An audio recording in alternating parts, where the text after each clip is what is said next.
I can see that people are still coming, but knowing the time issue, I would suggest to already start our session. It's your call. It's your call. So thank you. So I will start. So welcome everyone. We with our speakers, we already have a short exchange, but don't worry, you will have also the very interesting presentation from Penelope. And just to start, to give you an overview of the agenda of the day. So here we are having our introduction session. Then we will have a short presentation from Harold or Ahol for French-speaking people, and then the opportunity and challenges when approaching South Korea with Penelope. And if you have any questions, please post it on our chats or via our QA section.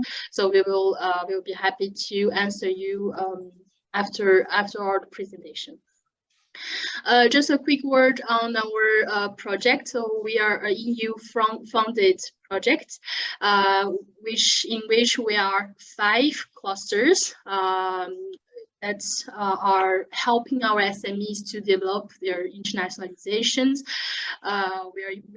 I'm representing Wakalim in Belgium, and we also have our French partner Valorial, Cruzaga in Spain, Enough Cluster in Portugal, and also Bioeconomy Cluster in Slovakia. Together, we also have connection with our partner in Norway, so they're kind of external observer to help us also to adjust our actions, but they are also involved in our different actions, and we hope to also involve the companies in our different actions. The objective of this partnership is to develop international visibility strategy, and the final goal, I would say, is to help our European SMEs to export more easily to different markets. And just to give an idea, since we have limited resources, we cannot target everywhere. That's why we choose 5 target countries. Here you can have a look on the list. Is the Canada, Japan, South Korea, Vietnam, and Emirates. And you can download our country analysis on our website for free.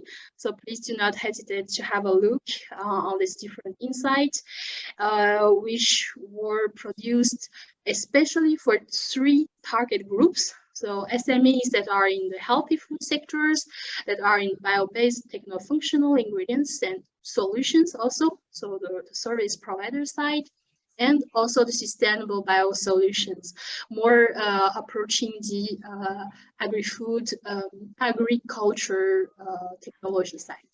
So it's quite a large group, but for our missions and our country analysis, we prefer to also have this different category to clarify things. A quick word on Canada. Even here we are for South Korea. We just ended our call for participants that some can receive 3,000 euros of help, some can receive 2,000 euros of help, and we also draft a training and coaching program for them. And we are also expecting to have the similar help for Japan and Emirates, maybe Korea later, but we would also like to remind you we have in total 5 target countries. We also organize a series of webinars. Here we are in the South Korea session, and we will later on have the Emirates and Japan sessions that today should be confirmed later, very soon. And we will do the same for next years. Yeah, just some detail on our different actions, in-person actions. So here, very soon in November, we will have the Canada missions. In June next year, we will have the Japanese actions.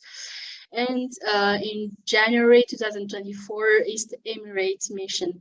And you will see here we anticipate the call for participants usually 6 months in advance. So if you are interested by the different two countries, please also give us a call to know more about the conditions to participate. Yeah, the coaching and sessions is also planned in advance. And that's it. I really would like to give time to our two other speakers.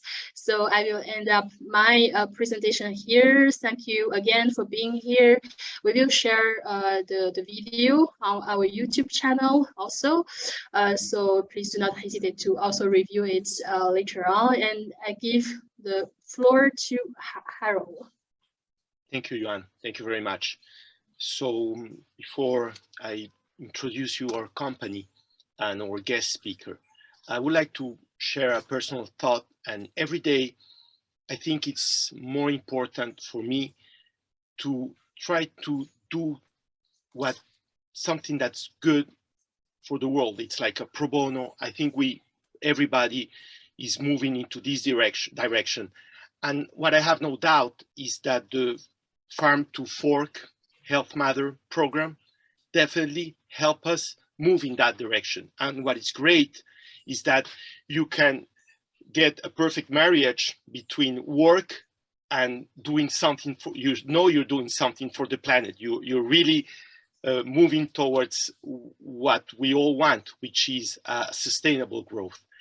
So with that in mind, definitely it's very motivating to be part of this program. Yuan, thank you very much for inviting us. And just a quick look at market access. So we are a consulting firm. We've been in the market for 17 years, and we're based in Portugal.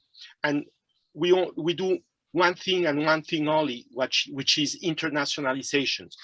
We have been helping, of course, companies, private companies, but also like associations, either government, mixed, or private associations, clusters, and of course, local governments to achieve programs which have developed them internationally.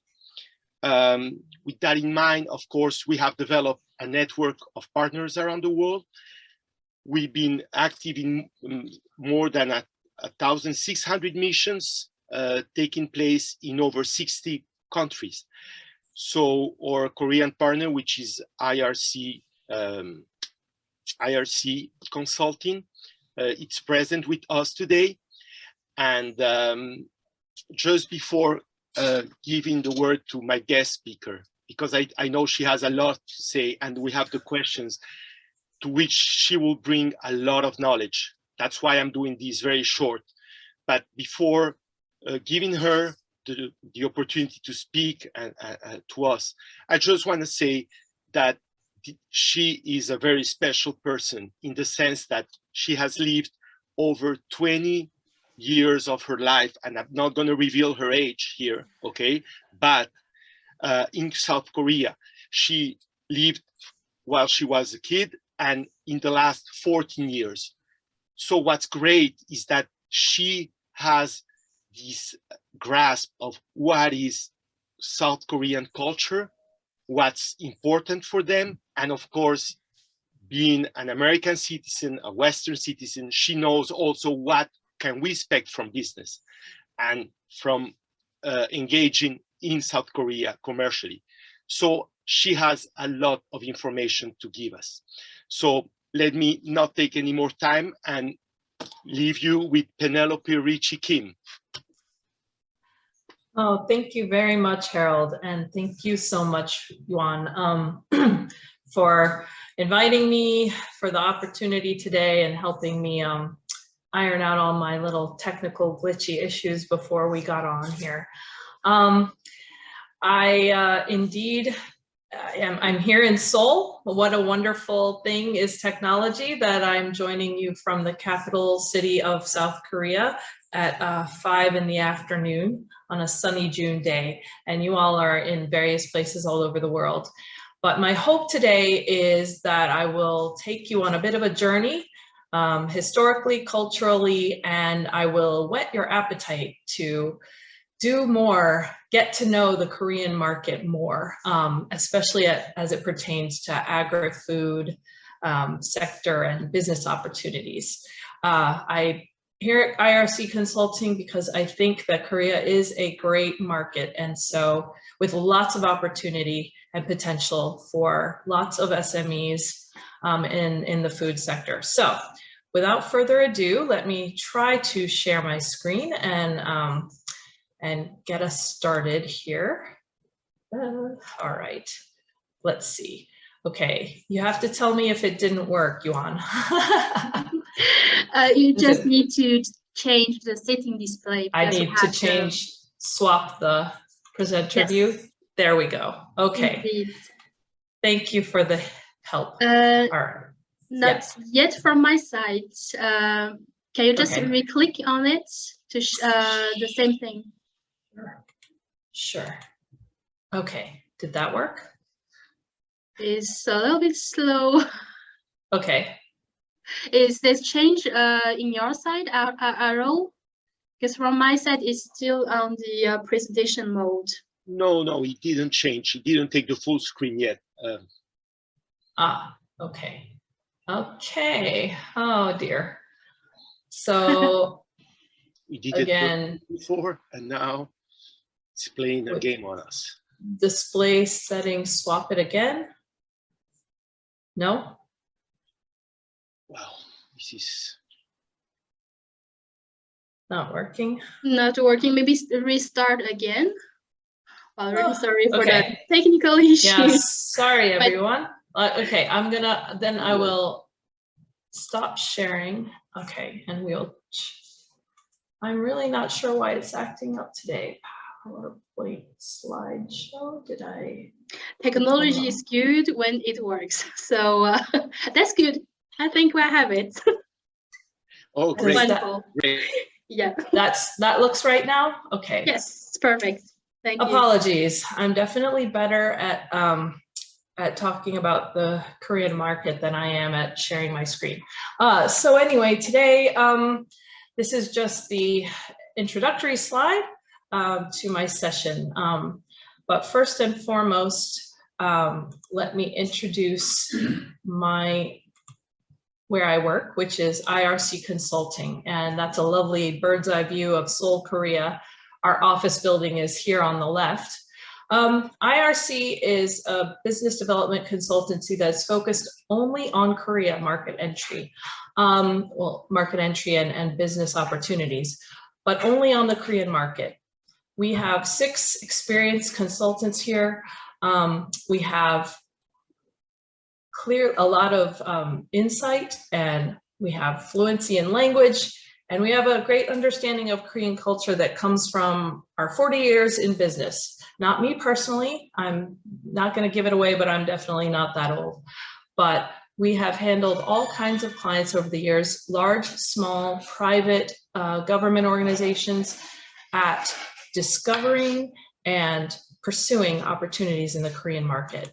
Some of our services here are market entry, from assessment to strategic planning your strategy, to negotiating with partners and entering the market, to organizational optimization when difficulties come up and there needs to be alignment between the Korean office and the head office. We help with that. A lot of cultural things come into play then. We also offer representation services here on the ground so that we can be the local contact point here in Korea for a business. And we also do representation at trade shows to help maximize opportunities. So some of our clients over the years look like this. Just the quick pitch. I think we were able to select a few in the food sector, but we've had large, small, as I say, large, small, medium, and it's our pleasure. We enjoy getting to know everyone and their unique interests in Korea and helping them pursue them. So today, though, we're going to talk a bit about Korea's history, culture, economy, specifically the agri-food sector, applying all that to the opportunities that exist here. And I'm going to hope to convince you by the end that there are challenges, but it is worth it. There's a lot to offer in the Korean market, and give you some tips on success factors. So next, just to introduce by way of, I guess, the environment we're in, Korea has changed rapidly over the past just 40 years. You can see here. This on the left is me in my neighborhood where I lived when I was growing up. And this is that same neighborhood today. It's a little bit higher vantage point because actually where I'm standing is now a building. So you have to go on the 8th floor to take this photo. But you can see the mountains in the background are the same ones. And yet there are tons of people and tons of business going on where there used to be rice paddies, and I used to ice skate in the winter. And I used to walk all the way down this path to school. So this is just a scene setter for a lot of things that have happened in Korea, and the same kind of changes have overhauled what happens in business and how it's done here. So I can take you back even further though, and it is relevant, just to acquaint you with Korea and introduce you to Korea. To start, Korea comes from a background of over 5,000 years of history. Its historical beginnings date back to 300 before the Common Era. And it was a series of warring kingdoms that you can see here on the left. This was the height of its expansion up into China and Russia. But these warring kingdoms eventually settled down in 668 when it was a unified peninsula. After that, there were more skirmishes, but eventually the Joseon dynasty was the longest lasting dynasty from 1392 all the way to 1910. Now, throughout all of that history, however, Korea calls itself a shrimp among whales. It's a smaller country, and there were lots of larger warring kingdoms around, all interested in what the peninsula had to offer. So you had invasions in the 1200s from the Mongols, Manchus, even the Japanese. So Korea has known a long history of repeated invasions and occupations. And its reaction was to shut its doors to the world and become what was known as the Hermit Kingdom. It was actually a crime punishable by death until the 1870s to be a foreigner in Korea. And a number of unfortunate people did get executed for that. Japan forced Korea to open its market to its people and its trade in 1876. America followed suit in the 1880s. And then, again, we go back to the Joseon dynasty going on during all of this. Until 1910, the Joseon dynasty opened that market and was the ruling faction of all of Korea. But then in 1910, it was overthrown by Japan, and then Japan occupied Korea till 1945. From 1945 to 1950, to kick out Japan, it seemed positive at first, but then the US and Russia ended up kind of on a tug of war over Korea and had a de facto division at the 38th parallel. That ended up being a concrete division after the Korean War from 50 to 1953. And from 1953 onwards, we have had a divided Korea. So really today, when I'm talking about the Korean market, I'm talking about the market in South Korea. From 1953 onwards, what we have is the miracle on the Han River. And I mean, Korea is really a phenomenon that the world has not seen the likes of really anywhere. You see this huge change in GDP, GNI per capita from 52 to 2016. GDP per capita increased from 1,120 euros in 1978 to over 28,000 euros per capita today. In just 50 years, Korea's made the rapid transition from one of the world's poorest countries and an aid recipient to a first world economy and an aid donor. And here are some of the cultural underpinnings that were key to that success. The most fundamental underpinning of Korean culture is Confucianism. It's been an influence in Korea since 200 CE, but Chosun Dynasty called it the reigning religion from 1400 CE. It's really more than a religion, it's a philosophy for ruling a country. The emphasis here is on order and social harmony through the observation of right relationships. In fact, it's founded on 5 relationships that form the foundation of it. The king and the subject, father, son, husband, wife, older brother to younger brother, and friend to friend. Now, each of these relationships carry with them requisite duties and obligations. The one above generally takes care somehow of the cares of the one below and interests of the one below, and the one below serves the one above. Age really is a most important differentiator here. Whoever's older generally has more say, but even more than age, status is more important. So the president of the company is a higher status than a grandfather. However, he might still show deference to age and get a lot of respect for having done that voluntarily. That's Confucianism, and it also plays out in all kinds of relationships, even today.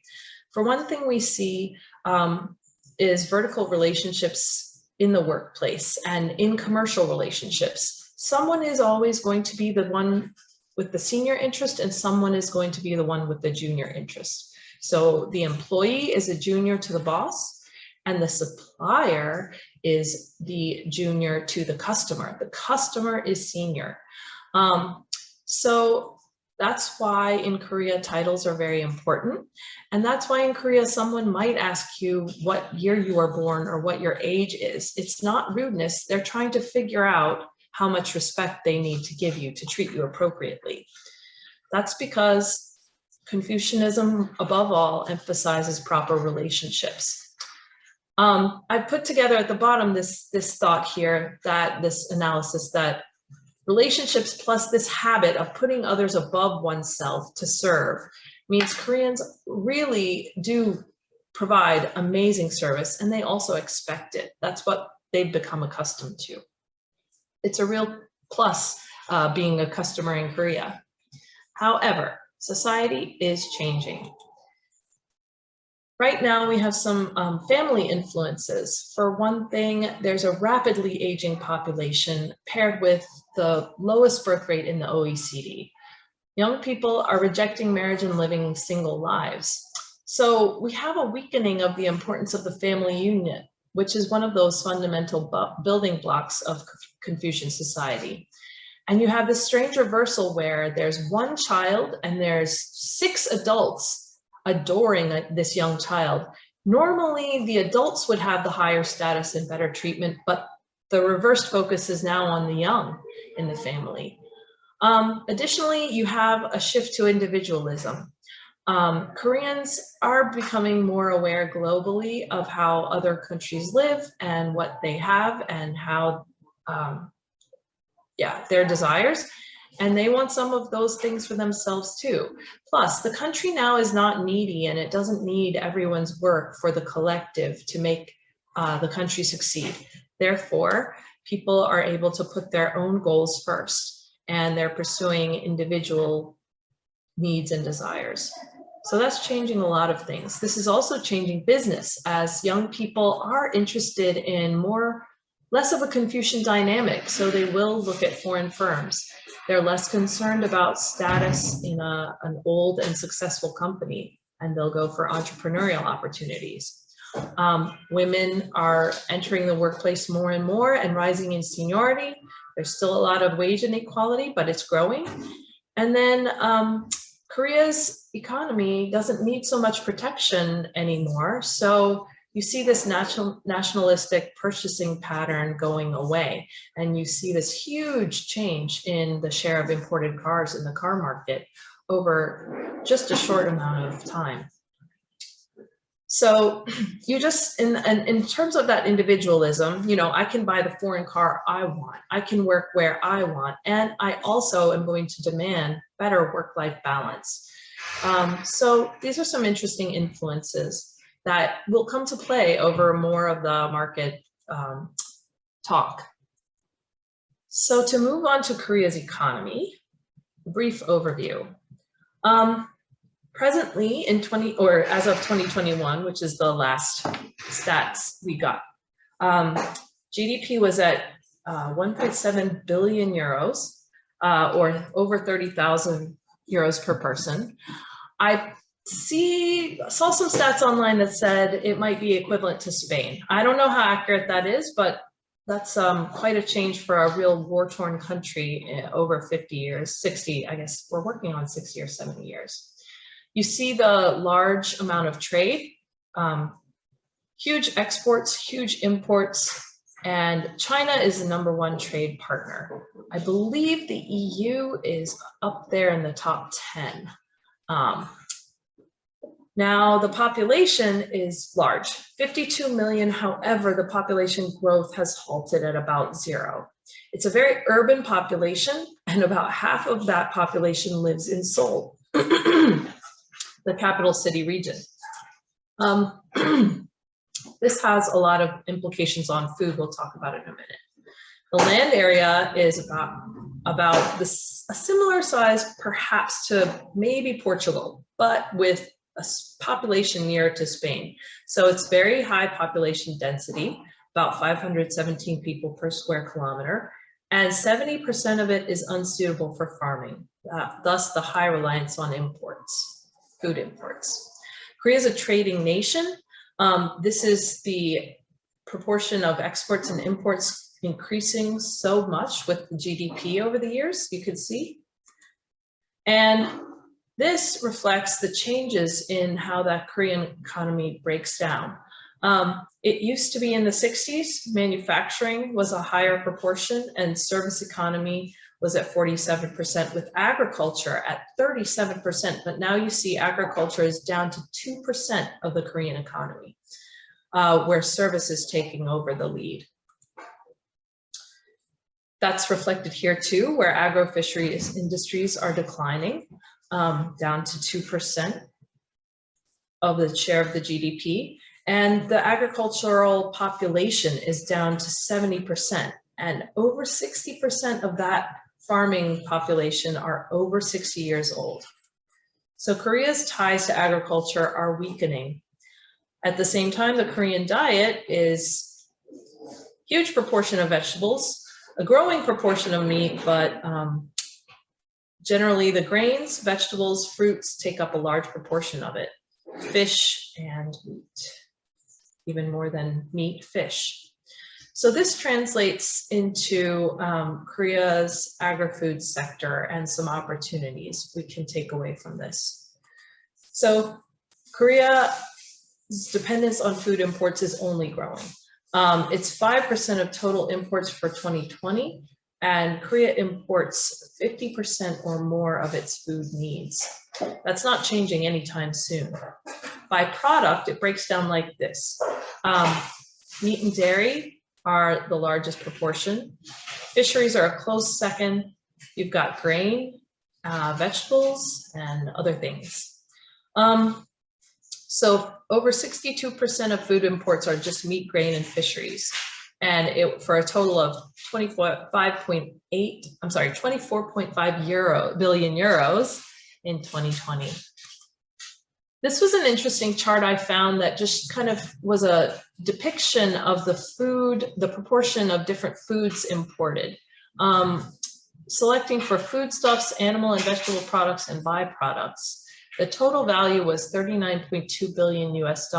And anyway, this was just a pictorial show of the proportions of what products are more and less imported. And then I did the same for countries. I broke out some of the specific countries that I knew were participating in some of the webinar and their proportion of trade. But just pictorially, it looks like this. China, again, is the #1 trade partner. In Europe, Germany ranks top. But you've got some significant share with France and Italy as well. Just interesting. So Korea-EU trade, the FTA was ratified in 2015 and almost all customs duties are gone. there's been a market increase in the trade with the Korea and EU since 2011. You can see here on this graph. It's increased from 30 billion euros to 52 billion. EU exports to Korea were over 45 million euros in 2020, and food made up about 3 million euros of that. Yeah, so again, here it is. South Korea is EU's 9th largest export destination, and EU is Korea's 3rd largest export destination. So that's positive. Now, country of origin plays a really important part in Korean consumer perceptions and preferences. Above all, Koreans do feel that their own Korean products are most trustworthy and taste the best. However, they know that they need to import a lot of what they want. So they do have these image, perception, reputation associations with these certain countries. Fortunately for the EU, the association is really safe, clean goods, and premium products. The good life is in Europe, we all know that. So that's a really positive image to capitalize on in terms of food sector opportunities. You can see that many countries do have positive images, but for example, the US has to tread lightly with the GMO. Southeast Asia gets a little more questionable, and China, that's the partner we love to hate. We need them, they're our top trade partner, even in food, but we don't really trust them due to frequent food scandals. Japan was a bigger food trade partner, but first of all, we've had political difficulties, and then the Fukushima nuclear reactor accident has meant that really people do not want to eat things coming out of Japan. They are concerned about the purity and the cleanliness of those things, or the contamination, I should say. So the country of origin is just that important. Law requires restaurants to post visibly the country of origin for the major ingredients of their dishes. So here are some of the major suppliers of Korea's food products. You can see that European countries have significant opportunities unexploited as far as grain, meat, and fisheries goes.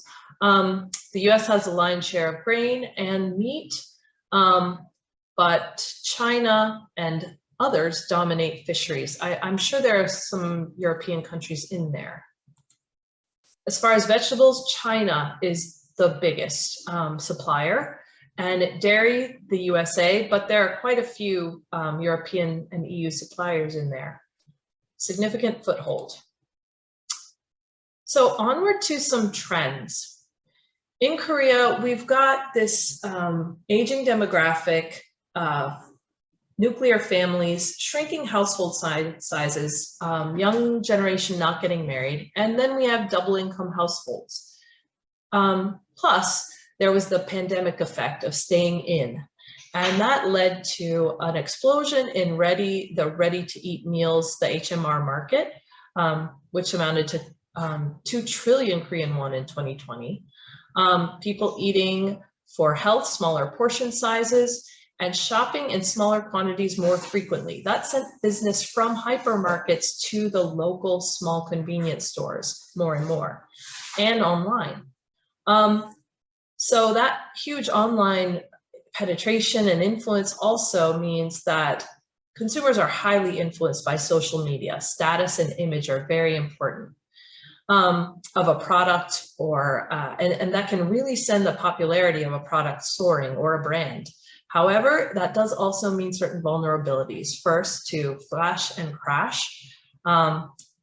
Popularity can evaporate overnight just due to boredom, lack of interest, or negative publicity.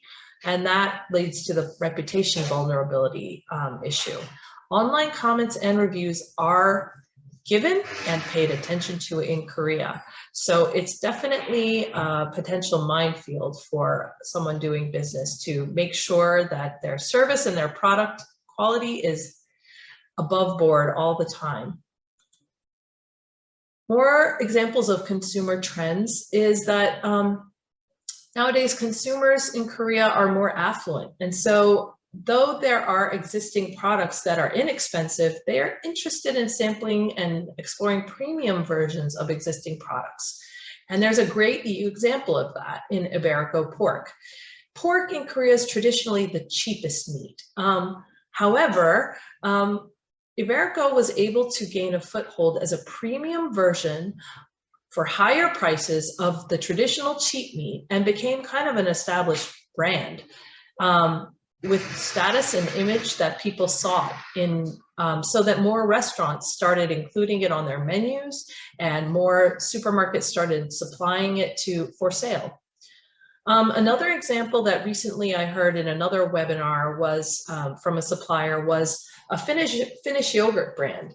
Now, dairy is not a staple in Korea, and most common brands that you would know, even in Europe, are, you know, only under €1 per dish to eat. However, this Finnish yogurt was more like €2 to €3, and yet gained a foothold because Koreans who were returning to Korea from living overseas wanted their favorite brand, premium brand they'd gotten hooked on overseas.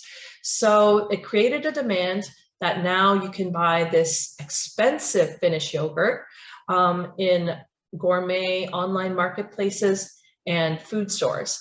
It also had that functional benefit of the high protein, which plays into another trend, the focus on health. Korean consumers after the pandemic, traditionally they've always been interested in the health values of foods, but it's even more amplified after the pandemic health focus. You see that in growing vegetarianism, which I never thought I would see in Korea. It's such a meat is a treat culture, but 2.5 million people said in 2021 that they were vegetarians. Organic foods are becoming popular, small segments, but meaningful. I think it's the aversion to the hormones in dairy that's leading people to opt for organic dairy. Olive oil, it's a purity issue, and then baby products, of course. What you feed your baby, you want to be clean, safe, pure. Korean consumers are shunning additives and preservatives in food, although restaurants still do use MSG quietly. And there is a rise in the use and consumption of functional foods. These two trends together have changed the alcohol sector.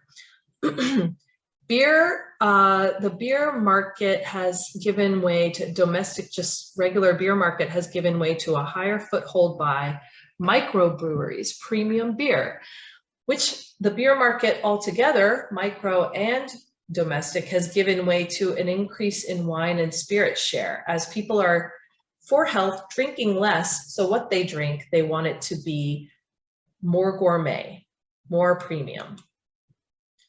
So to go further on the wine forecast, I feel like that is actually a huge opportunity in Korea.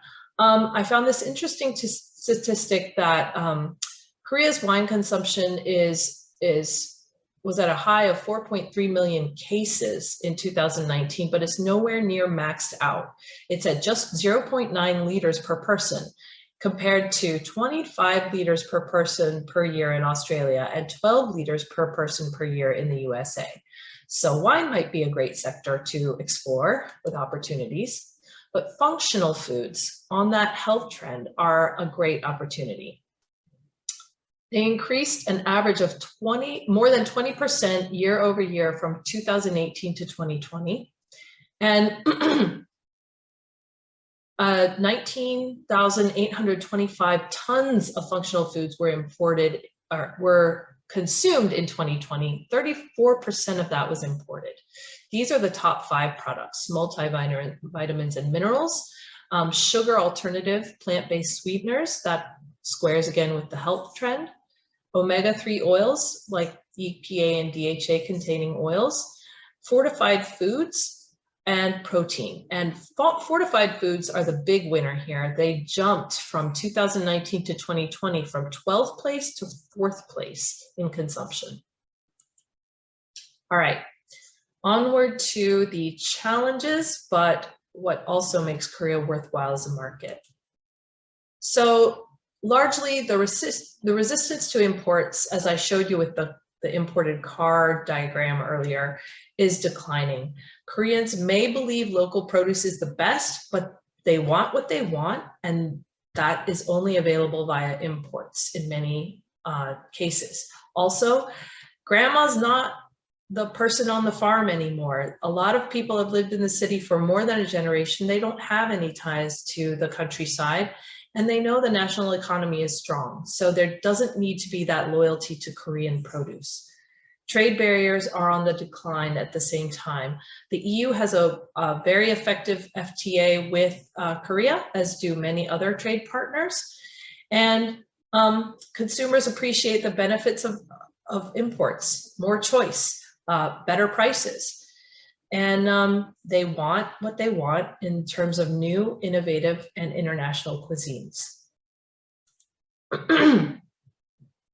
Consumer concerns have shifted with affluence from just getting enough to eat to health and well-being to food safety. That's a big issue, and that's a big thing to pay attention to with the Korean market. I mentioned Fukushima earlier and China's scandals. Another aversion is to GMO. It's legal, it must be labeled, but consumers avoid it. And regulators really drive their heels approving new GMO products. Purity is top. Cleanliness and safety of production methods, and consumers are very sensitive to use-by dates, as well as to any negative press or publicity. They're highly influenced by that. So those are some challenges, but there are all kinds of channels into the food industry. Of course, there's the traditional food retail, which is 16% of the market, but there's the food processing market and there's the food service market, which have slightly different requirements and maybe less consumer sensitivity, maybe some more ease of access with your import partners. So I'd say those are some significant opportunities. Retail channels look kind of like this. You have your production, manufacturers and importers. You have most people going through direct sales or agencies. Retail, you've got your hypermarkets, chain supermarkets, convenience stores, which are increasing in sales and market shares. You have department stores, which often offer premium goods. You have independent supermarkets and food stores. And then you have a large market segment of online and home shopping, which is, over TV. A lot of Korean consumers really do utilize that, and it is a valid and important channel to pay attention to. Then, of course, you have your food service, restaurant avenue, all of these different ways to get to consumers' channels. So to go to the government authority on food safety, it's the Ministry of Food and Drug Safety, the MFDS. They used to be the KFDA. They are in charge of ingredients, sanitation, production equipment, and they do on-site inspection of overseas manufacturers as deemed needed. And one has to consent to that as part of the export process. So that's an interesting thing. Other authorities are the Ministry of Agriculture, Food and Rural Affairs, Animal and Plant Quarantine Agency. They have some say too, just to get you acquainted. Tariffs are a difficulty in Korea sometimes, but really most are all gone. There are 63 specific protected products under the tariff rate quota system. And they have very high tariffs. Products such as oats and honey are here. And basically anything above the quota on these products gets a tariff at a very high rate, as you'll see here. Sesame seeds, 630% of the basic tariff for anything over 24,000 tons a year imported. This is kind of just for information. So basically those are prohibitively high, but that's only 63 products. There are lots of other opportunities. There is restriction through the Plant Protection Act. There are specific fruits that can be imported from designated countries. And to make it onto that list, if you are not, can take time. It probably takes bilateral governmental assistance. And for Peru, getting on the list to supply avocados to Korea, it took 6 years. However, I'm sure they are enjoying that market opportunity now. So high effort, high reward. So consumer product labeling is another strict aspect of Korean market entry. Compliance is a prerequisite for clearing customs. Labels have various requirements, approximately 27 points of information you can read at your leisure, and that has to be printed on a label directly or as a sticker that can't be easily removed. Here is an example, a picture of an imported food label and some of the separate data requirements that one has to provide. Special notes on labeling include functional foods have different special labeling requirements with some disclaimers and have to bear a special mark. Organic must bear a special mark as well, but we have EU and US have equivalent agreements with Korea on that. Gluten-free doesn't require a mark, but there are requirements on the contents to market that way. So, some strictures on the import process. Here's some key things to note. One must complete an origin declaration on ingredients in one's products. The registration of the manufacturing facility has to be completed before export can occur, and it has to be done every 2 years, renewed. And then on the first import, a complete product inspection will be undertaken by the MFDS. It'll take extra time and it could incur extra costs. However, and it looks, the inspection process looks something like this. Keep in mind, you have an import partner who can help you with all these things. The import partner is the most important partner in your process. It's important to find a good partner. IRC is in the business of helping find good partners, but finding the good partner is the key relationship because the importer is responsible to manage the whole process: customs, tariff, quarantine inspections, any disputes and modifications, and moving the goods from the port of arrival. The importer in turn needs to be a good partner because they will be getting asked by their import partner for various documents, details. It can get cumbersome, but the good import partner is your ally. So you do have that help in the Korean market, jumping over all the hoops. I'd say the most important part of product launch is choosing the right entry strategy. You can choose one of 3 avenues that are most commonly pursued: importer as your import partner, a direct import by a retailer, or online direct purchasing. Each of them comes with their pros and cons, and you can look at that later. Logistics. Korea has great, well-established logistics and distribution services through Busan, the primary port, Incheon, the primary airport, and throughout the country. Okay, some success factors.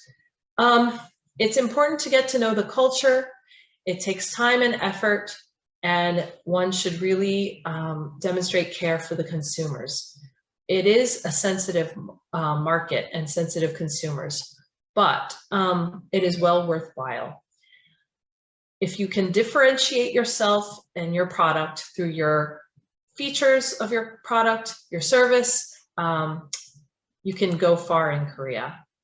We have some tips on communication and meetings. I know I'm probably way over my time right now, so I'm kind of rushing through here. But there are some key things like business cards and taking the time to build the relationships that are of foundational importance in Korea when seeking to enter the market. Get to know the Korea market, visit Korea regularly, and just show the human side. Learn a few Korean phrases. All in all, it's a democratically stable country with a growing middle class. There's no sign of change in the food import volume, only growth.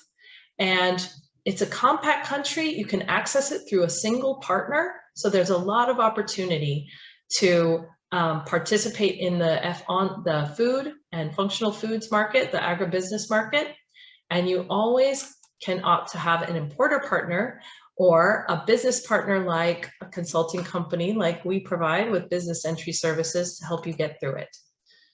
Thank you very much to Market Access and Harold Cohn and Teresa Marquez, and to Wagra Lim and Yuan and your help today, and to F2F Health Matters and to listening to me. So I know I went over. Thanks for your patience.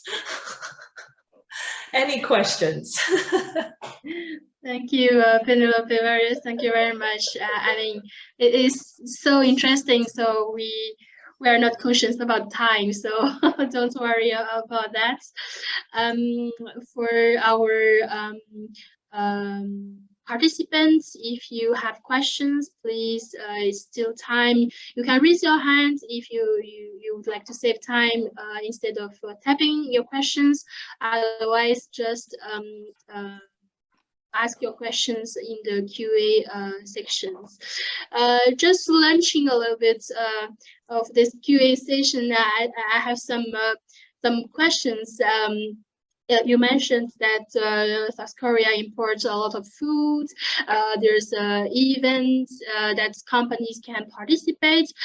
Is there, like, in your mind, some food fairs, I would say, that is the place to be for European companies, or events or local, you know, this kind of well, events or networking opportunities for them? Yes, food shows, trade fairs, and exhibitions are a very good way to explore the Korean market, and there is a regular schedule happening all the time.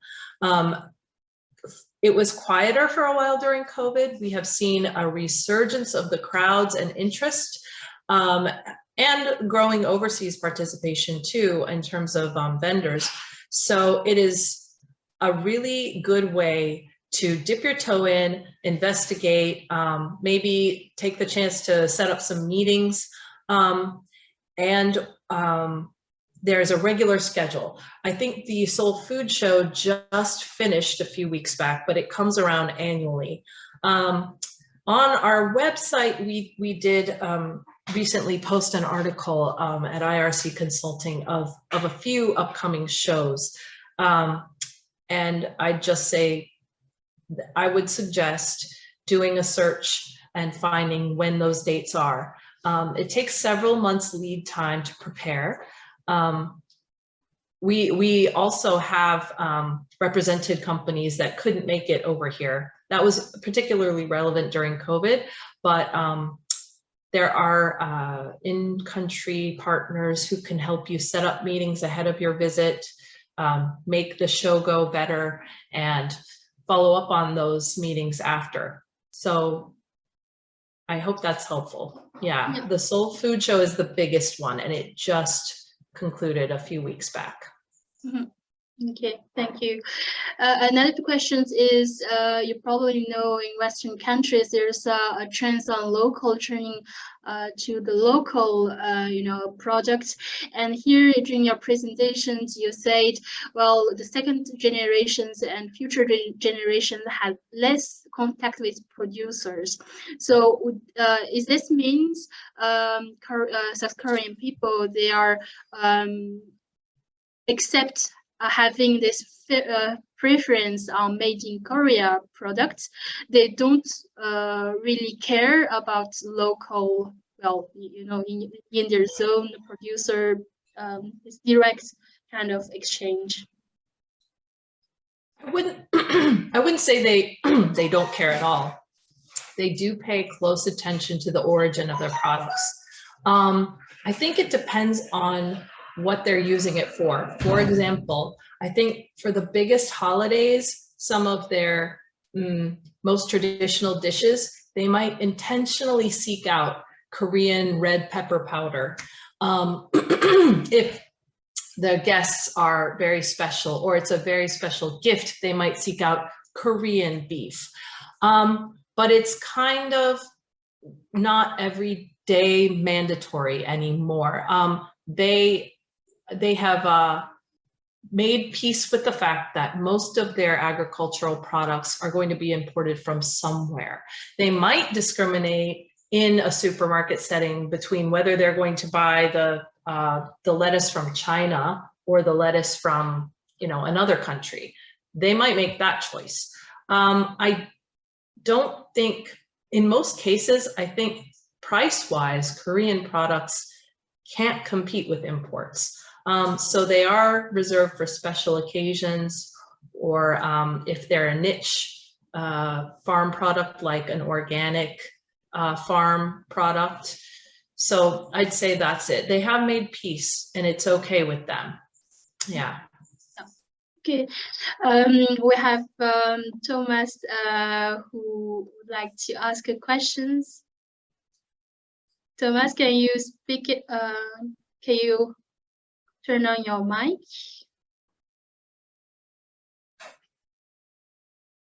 You're on mute right now. Yes. Okay, sorry. There you are. Yeah.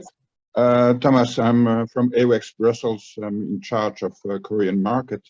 Just for information, last year, agro-food was nearly 17% of our export, and mainly processed food for 10.8%, and no meat whatsoever. So I have a question. What do you think about Foodex in Tokyo? Is still relevant for Korean buyers? And also, are there a lot of Korean buyers coming to main food exhibitions in Europe? So you're asking about, what about Japan? Foodex. I'm sorry? In Tokyo. The Foodex. So are there still Koreans going there? Are they still interested in foreign, let's say, European companies going to Foodex?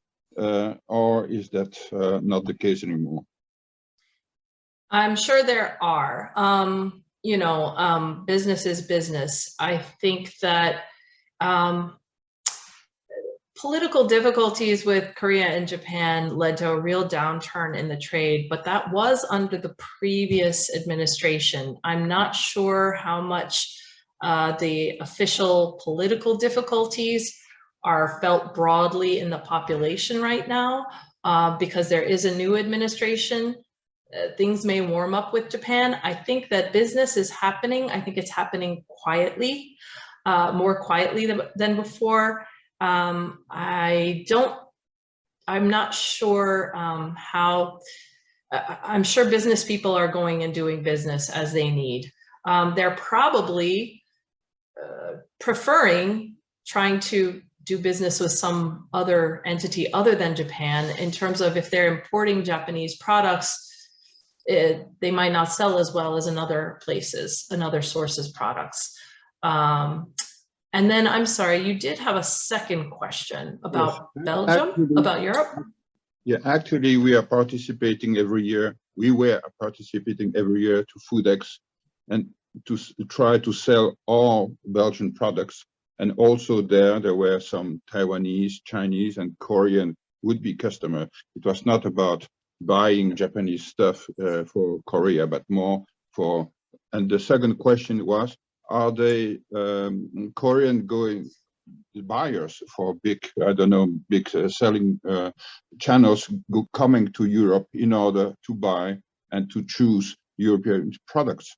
So would it be also a good opportunity for Wallonia companies to go to those events in Europe in order to meet the Korean would-be partners? Yes, I think that is an excellent observation, that given the interest and the, I mean, every graph, you know, the trend is up in terms of interest in European products here, whether it's processed or functional foods or premium brands and food and beverage. So I am sure that that is an opportunity Korean business people are seeing to go to European food shows, and that is probably a great opportunity to meet with Korean import partners or businesses looking to import European products to Korea. I think, yeah, I hadn't thought about that, but from your side, that's definitely an obvious meetup opportunity, especially now that COVID travel restrictions are pretty much gone. So it's open travel and it is vibrant again. Flights are full again. So I think, yep, you could count on meeting Korean buyers there. Thank you very much indeed. Thank you. Maybe a precision on that. So we are participating the CL Food Fair in Paris. It's quite a well-known, worldwide food fair for the sector. So I would say we will welcome everyone to come to visit our stand, with some Belgian chocolates and beers and other good stuff. It's not limited only on beers and chocolates. But for sure, I mean, if Penelope and Harold, you're visiting the fair, you are very, very welcome. I'd say maybe for other partners, you do the same, so we can also communicate on that. That we can also allow you to test the different products of different countries. We got a question from Peter. Korean buyers to go to Japanese shows, but they would prefer to go to the source, or go directly to Europe. Okay, it's more remarks. So it's better to promote to Korean at food shows, but then you would benefit from promoting your products to Koreans in Korea. Thank you, Peter, for the remarks. That's by the way, that's my colleague, Peter Underwood, who has even more experience in Korea's market than I do. So I think his observation is key that, yeah, they're more likely to go to the source. Those are all possibilities. That's, I think, what he was saying. Mm-hmm. Yeah, thank you. Thank you very much. Maybe your last questions regarding the labels. You mentioned organic food is important. You also mentioned no GMO, sometimes gluten-free, but there's no certificate on that. So is there other labels that you advise our European companies to go for, or is limited to organic and no GMO? I mean, functional foods, those are very specific and picky. And there are several different categories under organic, whether it's pesticide free or, different grades of organic that one has to specify meeting to put the right label and right claim on the product. So the ministry is quite picky about that kind of thing. I don't offhand know of other labeling requirements other than, the general, all of the information needing to be on there. But I would default again and say, the great part about partnering with an importer to come into the market is that they will spoon feed you all of the requirements that you need to meet. They will, talk with you and understand your product, and they will make sure you don't miss anything because your success is their success.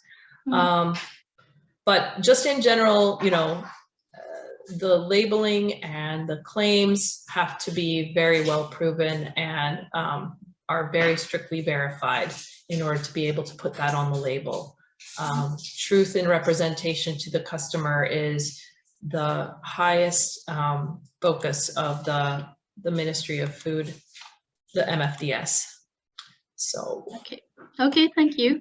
I think it's a clear answer that the trend is still on these different organic and no GMO trends.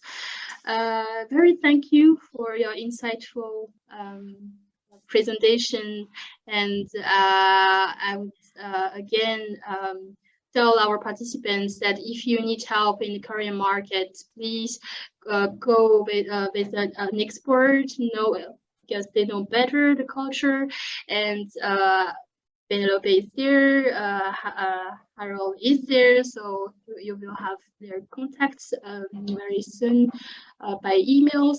So please feel free to contact them in the future. So thank you again, and that ends our webinar on South Korea. Bye. Thank you. Thank you. Thank you.